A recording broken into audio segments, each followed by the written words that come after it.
¿Qué semifinal de Copa del Rey nos ha regalado el Atlético de Madrid y el Barcelona? Un partido de locura que tuvo de todo, remontadas, errores, polémicas y momentos que quedarán para la historia. Esto no fue un simple empate, fue un espectáculo de alto voltaje en el que ambos equipos mostraron su mejor y peor versión en cuestión de minutos. El Atlético salió como una tormenta perfecta, con un arranque demoledor. Apenas habían pasado 60 minutos cuando Julián Álvarez empujó un córner para abrir el marcador, y 5 minutos después, Griezmann culminó un contragolpe quirúrgico para el 0-2. 6 minutos y el Barça ya estaba en la lona. Pero el fútbol no entiende de guiones escritos, y lo que vino después fue una exhibición de reacción pura.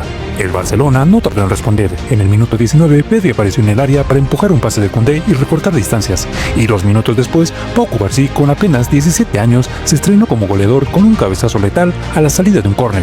Primer gol con la camiseta azulgrana para el joven central, que lo celebró con tanta euforia junto a Lamine Yamal que acabó en el suelo por un empujón de su compañero. La locura ya estaba desatada y la remontada aún no había terminado. Íñigo Martínez fue el siguiente en sumarse a la fiesta. En el minuto 41, otro saque de esquina, otro cabezazo y el 3-2 en el marcador.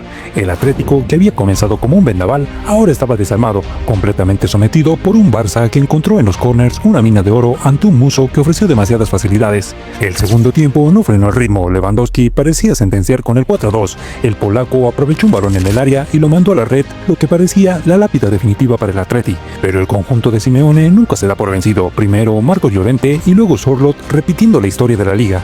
Pusieron el 4-4 definitivo, 2 goles en los últimos minutos que dejaron helado al barcelonismo y mantienen la eliminatoria abierta. Un partido de emociones extremas, pero también con detalles que dejaron tela por cortar. La llegada de ambos equipos al estadio fue caótica, una afición culé encendida y un dispositivo de seguridad siguiendo de cerca los acontecimientos. Y si hablamos de declaraciones, Pedri no se mordió la lengua tras el partido, lanzando un dardo a la defensa por los goles encajados.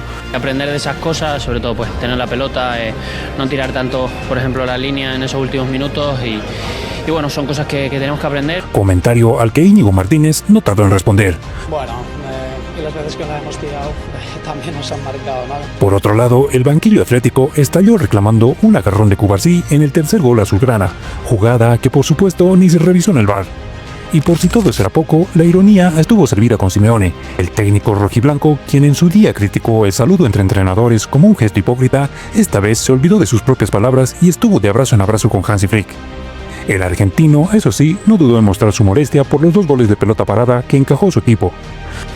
No, la verdad que nos metan 2 goles de pelota parada sí molesta, sí lo podemos mejorar. Aunque también destacó la valentía de sus jugadores. Un empate que deja todo abierto para la vuelta, con un Barça que pudo sentenciar pero se dejó igualar por errores defensivos. Y un Atlético que pese a sus altibajos demostró que nunca está muerto hasta que suene el silbato final. La batalla está servida y la revancha promete ser otro espectáculo digno de recordar.